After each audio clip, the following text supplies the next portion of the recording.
मैं उसका पार्ट 2 लेकर के आपके पास ना अंडरस्टैंडिंग सेकुलरिज्म को लेकर के मैंने पार्ट 1 में आपको समझाया व्हाट क्या होता है, सेकुलरिज्म क्या होता है, क्यों इंपॉर्टेंट होता है किसी स्टेट के लिए, क्या उसके फीचर्स हैं। आज हम जो टॉपिक लेकर के आए वो है व्हाट इज इंडियन सेकुलरिज्म, क्यों भारत के अंदर धर्मनिरपेक्ष देश कहा जाता है, क्यों कहा जाता है, उसके पीछे क्या रीज़न होता है, क्यों ऐसा है, क्या है सेकुलरिज्म। इसको लेकर के कुछ बिंदु मेरे पास है, कुछ मैंने ब्लैकबोर्ड पर लिखे, कुछ वैसे एक्सप्लेन करूँगा आपको। तो सबसे पहला जो दिया हुआ है कि इंडिया एक ऐसा देश है जो धर्मनिरपेक्षता को मानता है, सभी धर्मों को समान अधिकार देता है। यहाँ विभिन्न प्रकार के धर्म अलग अलग टाइप्स के तरह तरीके से रह रहे हैं।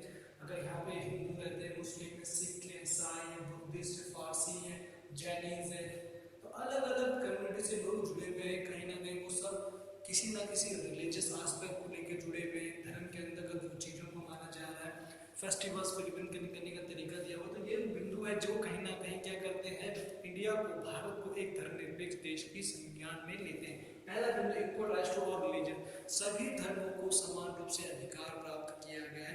अगर आप देखने की कोशिश करेंगे सभी जो धर्म हमारे पास दिए, चाहे हिंदू हो, चाहे मुस्लिम हो, चाहे सिख हो, चाहे ईसाई हो, सभी धर्म क्या कर रहे हैं, समान रूप से अपलिस्ट करते चले जा रहे हैं। उनका कहीं ना कहीं जो क्रम दिया हुआ है वो बहुत बेहतर तरीके से। यहाँ पे क्या किसी एक धर्म की बात नहीं कर रहा, भारत के एक धर्मनिरपेक्ष देश को किसी एक धर्म की बात ना करते हुए सभी धर्मों को समान अधिकार प्राप्त करा रहा है, सभी धर्मों को समान अधिकार देने की बात को ले रहा है। ये आज तक कहीं ना कहीं धार्मिक स्वतंत्रता को देने की कोशिश करता है। दूसरी तरफ कहता है किसी भी धर्म को हावी होने का मौका नहीं दे रहा है। ठीक है, वो डिक्टेटरशिप की जो बात की, डेमो जो बात की जा रही है, कहीं ना कहीं वो ऐसा ना हो कि कोई भी आकर के आपके ऊपर हावी हो जाए, कोई डोमिनेट करे आपको, उसको हटाने के लिए कहीं ना कहीं आस्पेक्ट, क्योंकि कोई एक रिलीजन्स का डोमिनेशन नहीं है, किसी एक धर्म का अधिकार नहीं है, वो हावी नहीं है आपके ऊपर। तो कहीं ना कहीं इस बात को लेकर चलने की बात रखता है। दूसरी तरफ क्या धर्मनिरपेक्षता एक सामुदायिक रूप से दिया,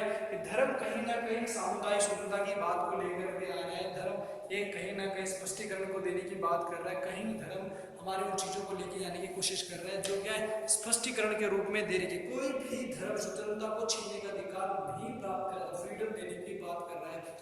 राज्य का अधिकार है वो सभी धर्मों को समान रूप से मौका दे, क्योंकि वह किसी धर्म को प्रमोट नहीं कर रहा है, सभी धर्मों को समान रूप से स्वतंत्रता प्राप्त करा रहा है।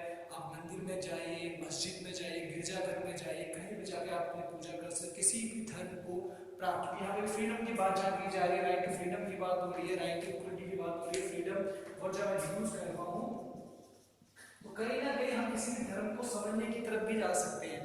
ये इसका सीधा इसका दिया हो कि अगर आपके पास राइट से किसी को मिल रहा है किसी भी धर्म को अपनाने का, तो आप किसी भी धर्म के अंदर, आज हम चाहे किसी भी नाम से जाने जाए किसी भी धर्म, तो आपके स्वतंत्र है कि आप किसी भी धर्म को अपना सकते हैं, स्वतंत्र होकर के उस पर कार्य कर सकते हैं। ये इक्विलिटी के साथ साथ फ्रीडम की बात को भी लेकर चलता है। और एक और चीज देखने की कोशिश करें, आप देखते हैं जो सिख लोग होते हैं वो पगड़ी लगा रहे हैं।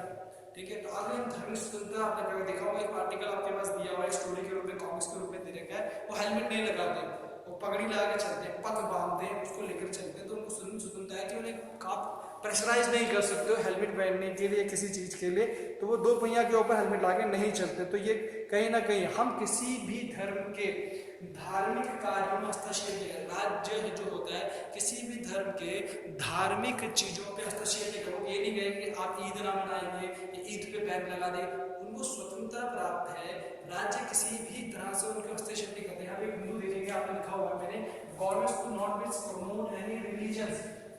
ठीक है, तो सीधा ये दे रहा है कि सरकार या गवर्नमेंट जो भी होती है, वो स्कूल में हो चाहे कहीं पे भी हो, प्रमोट नहीं कर रही है, वो धर्म को स्वतंत्रता प्राप्ति दिलाने का किसी का प्रमोशन नहीं कर रही है, किसी को मोटिवेट नहीं कर रही, प्रोत्साहन नहीं दे रही है कि वो आगे चल करके बढ़ने की कोशिश करती है। यहाँ पे सीधा स्पष्टीकरण दिया हुआ है कि सभी धर्म समान रूप से हैं और सभी बच्चे किसी भी धर्म को अपना सकते हैं, उनके पास स्वतंत्रता है, इजीली फ्रीली काम कर सकते हैं। यहाँ पे क्या है, हम गवर्नमेंट स्कूल भी किसी भी फेस्टिवल को प्रमोट नहीं कर रहा है, सभी धर्मों को समान रूप से समान देने की कोशिश करता है। अगर छुट्टी की बात की, चीजों की बात की जाती, कोई भी सरकारी अस्पताल हो चाहे सरकारी दफ्तर हो, वहाँ किसी भी धार्मिक को भी हस्तक्षेप करने का अधिकार नहीं है। वह स्वतंत्र रूप से का कोई भी हिंदू मुस्लिम सिख ईसाई एक लाइन में बैठ के लाइन में से वोट डालते हुए भी आप एक समय समान रूप से जाने की कोशिश करते हैं। ये कहीं ना कहीं इक्वल राइट्स के अंतर्गत रख देते हैं। तो ये कि कहीं ना कहीं सर्टिफिकेट दिया हुआ है जो क्या पार्ट जुड़ा हुआ है जो इस कहीं ना कहीं ये चीजें क्या है, पार्टिसिपेशन उसके अंदर आ जाती है। तो ये भी एक इंपॉर्टेंट सेक्शन दिया हुआ है। अगर यहाँ देखो कि हम क्या कर रहे हैं, किसी भी स्कूल को ये प्रमोशनाइज नहीं करते कि वो स्वतंत्र होकर के आगे बढ़े और किसी रिलीजन को प्रमोट करे। तो ये एक स्पष्टीकरण दिया हुआ जो आप यहाँ पे समझ लें कि गवर्नमेंट स्कूल के पास भी वो राइट अवेलेबल है कि वो स्वतंत्र रूप से कार्य, गवर्नमेंट कोई ना कहीं वो करे कि किसी भी तरह से हम किसी भी जाति धर्म के भेदभाव को नहीं कर सकते। अगर आप देखें दलित वर्ग का बच्चा स्कूल जाना चाहता है या वो जाना चाहता है, जैसे आपने अगर आप क्लास 7 के अंदर दिया होगा, तो हम जातिगत भेदभाव भी नहीं करेंगे इसके अंदर। जातिगत भेदभाव भी धार्मिक अधिकारों का उल्लंघन माना जाता है। वो राइट्स के अंतर्गत है कि कास्टिज्म भी नहीं लेकर मंदिर के अंदर प्रवेश, जूठन स्कूल के अंदर प्रवेश करने के लिए मना किया गया था। वाल्मीकि का आपका एग्जाम्पल पढ़े, उसमें ओम प्रकाश वाल्मीकि क्लास 7 के अंतर्गत दिया हुआ। तो वो भी आज वो एक इंजीनियर के रूप में थे, लेखक हैं, सब कुछ है, उनका विशिष्ट था। तो कहीं ना कहीं वो भी इम्पोर्टेंट रहे, उन्होंने भी कहीं ना कहीं काम किया। तो मेरा एक वो है कि ठीक है, तो कहीं ना कहीं ओम प्रकाश वाल्मीकि का जो उल्लेख किया गया वो स्पष्टीकरण दे रहा है इस चीज को लेकर के कि हाईलाइटेशन है। तो यहाँ पे भी जातिगत चीजों को भी कहीं ना कहीं इस चीज से अलग करना चाहिए, कहीं पे भी इस चीज को लेके आना चाहिए। जैसे अमेरिका के संविधान का पहला संशोधन दिया हुआ जिसमें धर्म की समानता का अधिकार दिया गया। यहाँ पे धार्मिक अभ्यास, आविष्कार, इन सब चीजों को लेकर यूएसए के अंतर्गत भी, यूएसए का अगर आप देखें तो वहां पे भी इन चीजों को लेकर क्या, यूएसए के अंदर भी स्पष्टीकरण दिया हुआ सभी धर्मों को समान दिया हुआ। वहां कलर हो गया, जेंडर हो गया, आपके पास सेक्स हो गया, इन चीजों को लेकर के कहीं भी अन्य चीजें नहीं दी गई। वह सबको समान रूप से अधिकार दिया, स्त्री पुरुष महिला जो भी उनको समान रूप से अधिकार दिया गया है कि वो उसमें पार्टिसिपेशन करेंगे। यहाँ पे भी स्पष्टीकरण दिया हुआ है, आप यहाँ पे भी समझ के चले कि कहीं ना कहीं ये भी एक अधिकार के अंतर्गत आता है जो आपको मिल रहा है। इसमें कई एग्जाम्पल दिए गए, भारत के एग्जाम्पल देके आप इंडिया के अंतर्गत इसी चीज को उल्लेख कर रखा है, राइट्स को दिया हुआ है कॉन्सेप्ट को क्लाइट करने के लिए। ये भी एक धार्मिक स्वतंत्रता के अंतर्गत आता है, जातिगत भेदभाव को अलग रखते हुए इस चीज के ऊपर लेकर के जाना,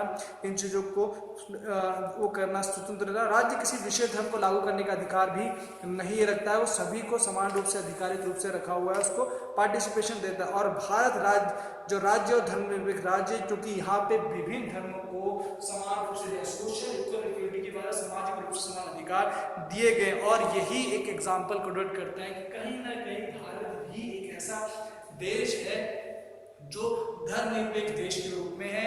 और कई बड़े एग्जाम्पल्स को कोट करते हैं। यहाँ स्पष्ट हो गया होगा कि क्यों भारत को एक धर्मनिरपेक्ष देश कहते हैं, क्यों उसको एक वर्चस्व के अंतर्गत रखा गया है। इसलिए क्योंकि यहाँ पे सभी धर्मों को समान रूप से अधिकार है, गवर्नमेंट सब चीज को डेमोक्रेटिक कंट्रीज है।